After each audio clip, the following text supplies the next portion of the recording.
Great to have a chance to speak with you, my friend. Before we talk about what you are part of, because you are part of, I consider, legacy. You help continue a great legacy. But before we start, I want to ask you about a legacy that we just ended up losing.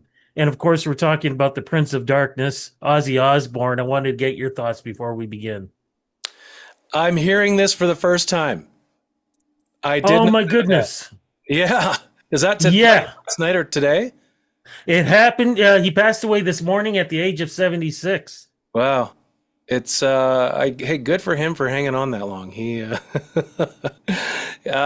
amazing. Wow. Yeah, so what can you say? I mean, I don't have much of a reaction solely on the fact that I never really got into his music, but I know he's a huge influence on a lot of rock and roll friends of mine and one of the original kind of bad boy guys. And that has carried on for what, a legacy of at least 4 decades, 5 decades. Wow, that's a long time. A lot of influence. And I just heard one of Black Sabbath's songs on the radio recently and can't believe how great of a voice he had. It's crazy with Malcolm Jamal Warner from the I Cosby know Show that. passing away yesterday. Yeah, that one hit me a lot harder than Ozzy Osbourne, to tell you the truth. That grew up with the Cosby Show and all that, and way too young. Really Yeah. sad. Yeah, we're losing a lot of grace, but what you do continues a big tribute to a great band and a great singer. What is coming in August for Fallsview Casino that you are part of, my friend, and you are the lead singer for it, and what you do it is an amazing job. Thanks. Well, yeah. So, like I mentioned, this is a tribute to Queen, and I've been told many, many times in my life as a singer that I favor Freddie Mercury quite a bit. And, I never thought that it would really amount to much until 2011 when I auditioned for the official Queen tribute band. And I got to work with Queen for about 6 years, working in that band, and got to sing in the movie and all that stuff. And so I've been kind of making a career of it for the last almost 15 years. And that was after a really long, decently long career in my own band, playing my own songs. So I'm thankful to have been working in music full time basically since I left college, which I count myself very lucky. When somebody says that you sound like one of the most distinct and greatest lead singers of all time, that says a lot, man. What is it like to have to live up to that legacy? Well, I kind of sidestep it because my whole approach to it is to not try to imitate Freddie Mercury because he's so larger than life, and lots of people actually do it really well. They dress up like him and kind of commemorate a certain vision of him that they have in their minds. Whether it's the yellow jacket and the white pants, or maybe a reenactment of Live Aid or something like that. We do the thing where we just come as ourselves. And I kind of approach Queen's music as a fan. And I kind of tell my own story throughout the show about how my life intersected with this music, and kind of in a very honest way. Like it's not like it wasn't something that I chased. It's something that kind of found me, and I kind of fell into it. And we put on a great show. It's all the energy you would expect from a Queen show. Obviously, Queen put on some of the best rock and roll live performances of in history, and namely probably because of Freddie's energy on stage, and he was just unmatched in that. But I bring as much as I can, and we have a lot of fun. And I think it's safe to say that we probably sound more like classic Queen than anyone in the world. That's great. No, it's great to hear. I've seen sort of shows like this. I mean, yours is very special. I'm curious, are there visuals part of this as well? Well, the nice thing about classic Queen is that back in the day, they kept it pretty stripped down as far as the visuals go. You know, obviously back then they didn't have the lasers and all the screens and everything. And so I don't really feel the need to add that to the show. I think the people that come to our show are, a lot of them are pretty huge Queen fans and know that it really comes down to the music and just the energy that we bring to it. And that's really what we focus on. And, you know, we've done this, I don't know, we're coming up on 700 or 800 shows that we've performed as this band. And every single show that we've played in the last 8 or 9 years is just, we've left the audience standing on their feet, cheering for more. And what more could I ask for? It's been amazing. Does each country react to the music differently? And do you sort of, tweak it a little bit for each country that you perform in?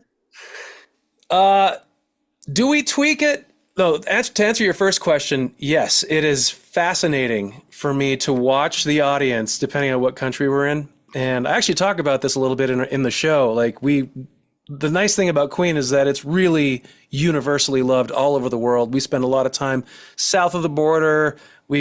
Just this year, we've been to South America. We just got back from Mexico, and we're going to spend 2 months in Europe in the fall. No matter where you go, everybody knows at least 2 Queen songs, right? But you're right in asking the question, does everyone react the same? And absolutely not. Like, take a song like Fat Bottom Girls. That one always gets the party started. If we're in the southern United States, it's just like, well, it's going to be a party for the rest of the night after this song, and it's in the first part of the set, and it always gets people on their feet, and they love it, and that speaks to how much Brian May kind of nailed it when he wrote that song. He wrote it in a very southern rock kind of style, and people just love it down here. This is kind of where I live, but when we play that one in Germany, it's not uncommon for me to see, even though they're having fun, some crossed arms and I'm just wondering to myself, I'm like, are they like kind of whispering to each other, like, yeah, this one's for the Americans. But yeah, it is fascinating. And like for songs like Radio Gaga, which that was a huge international hit, but I don't even think it was on the radio here in the United States. And that's a lesser known song this side of the pond. But even in Canada, they had different songs. Like I Want to Break Free is a huge Queen song in Canada, but it never broke through here in the States because it got banned on MTV because of the video. What would you say then is your most, and if I could use the term, you say challenging song to sing? I've been doing this now for almost 15 years. At first, it was really hard. And I'll tell you what, when I first started in the official Queen tribute band, I was only one of 4 or 5 lead singers, and we would share the load of singing lead. And so I was singing lead on maybe, I don't know, 8 or 9 songs throughout the night. And after like a week of touring in that formation, my voice would get really tired. But now, doing this 15 years, I can do the whole show by myself, like basically night after night. And so that has a lot to do with just paying attention to what Freddie did and how he used his voice. He was really a master, just a natural of how to sing, I guess, properly. Well, he lost his voice a lot too. So I've got to be more careful because when people come to see me, I'm not the original artist, so I can't get away with taking shortcuts like Freddie Mercury often did with a lot of his songs. If he wasn't feeling it, he wasn't going to push himself. He's going to, there's plenty of performances where he hits all the high notes. I think of that great performance they did in Montreal that is on like 4K DVD, and he sounds phenomenal on that one. But then like when they went to Japan and with the jet lag and the staying up at all hours of the night, and there's like some really rough performances, which makes me feel better about, my struggles. But I think people judge me on a bit of a higher, a different grade than they would the original artist. So I have to really be careful about how I use my voice. And so, I got to make sure I'm getting 8 hours of sleep and not drinking too much and staying hydrated and all that stuff. So I take it really seriously because if I don't, then touring gets real rough real quick. Just so you know, I have that DVD. Yeah. So I know exactly what you're talking about. I mean, he sounds incredible on Somebody to Love on that song. It's just, he was in top shape. You know, because we're in the 40th anniversary of Live Aid, where a lot of people consider the Queen performance their greatest, not just their greatest performance, but for Live Aid itself, that was the show. Mhm. Does it make it even more special now touring and performing this because we have such a connection? Like somebody like myself who considers himself 80s proud Yeah. to hear somebody like you perform these songs, knowing I watched Live Aid on television, not knowing how iconic this was going to Uh, be. yeah. Does this make it even more special to be able to tour this show? Well, you're lucky that you got to see that live. I was unaware of Queen in the mid '80s, and they only got on my radar late '90s. And I do remember the Freddie Mercury commemorative concert happening, and I was like, "Who is this guy that thousands and thousands and thousands of people are coming together, and all these biggest artists in the world, like George Michael and David Bowie, like getting together to celebrate this guy?" I'm like, that made me go like, I missed something. I gotta figure out who this guy is. But yeah, the Live Aid thing was definitely a monumental moment in Queen's career. I think a lot of people think maybe because of the movie, it's sort of loosely implied that Queen were kind of in a slump when during the Live Aid thing, which I'm not sure is exactly what was going on. I think they were very well rehearsed because they were just coming off of a world tour, and they were just a finely tuned machine for the Live Aid thing. But there were rumors going around at the time that Queen were like an aging band and maybe not the coolest anymore, which people would realize after the fact that the thing that made them supposedly uncool is a thing that actually made their legacy last longer because they didn't really cater to the sounds of the time and kind of did their own thing, and just kept changing their sound like the way they wanted it to. If you listen to the early stuff, it's all like prog, which I don't really get into that much. I'm kind of like a mid to late 70s guy for Queen. That's the sweet spot for me. But yeah, the Live Aid thing really it put them on the map, I think, a lot for Americans and North Americans in general. Maybe it reinforced this band Queen as not just a legacy act, but a legendary act. And they really blew everyone out of the water that day.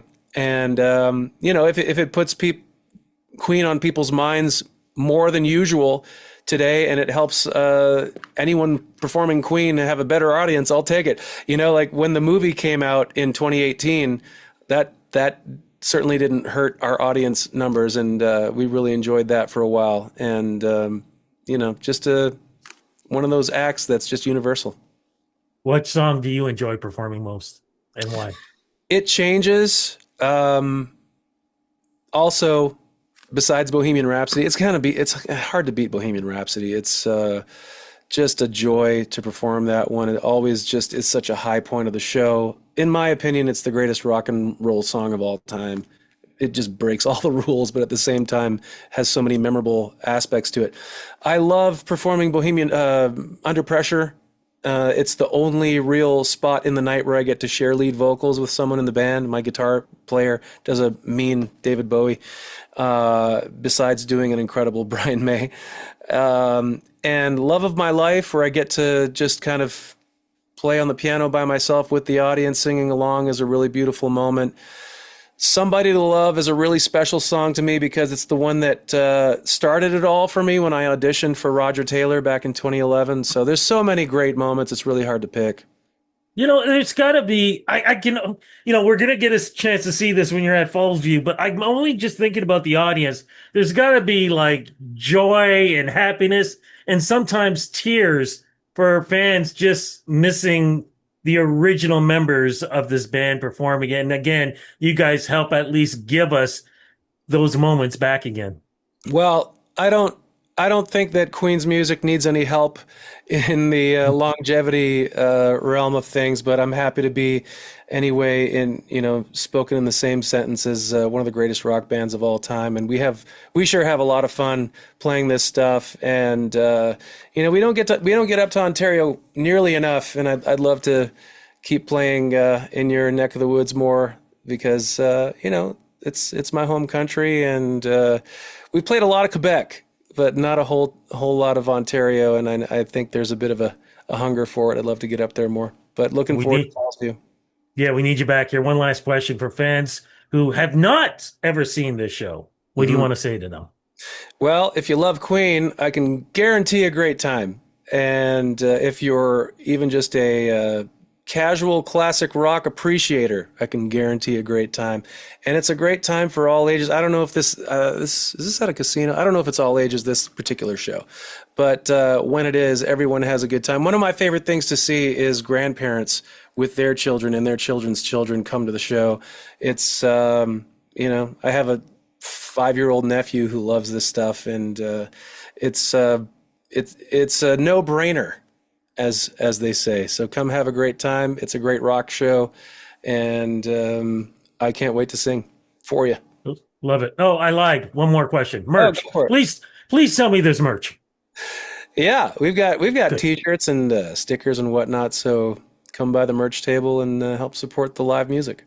Cannot wait, my friend. Thank you so much for the interview, but more importantly, thank you keeping this legacy alive. Love this. My pleasure. Thanks. Good chatting you, Rudy.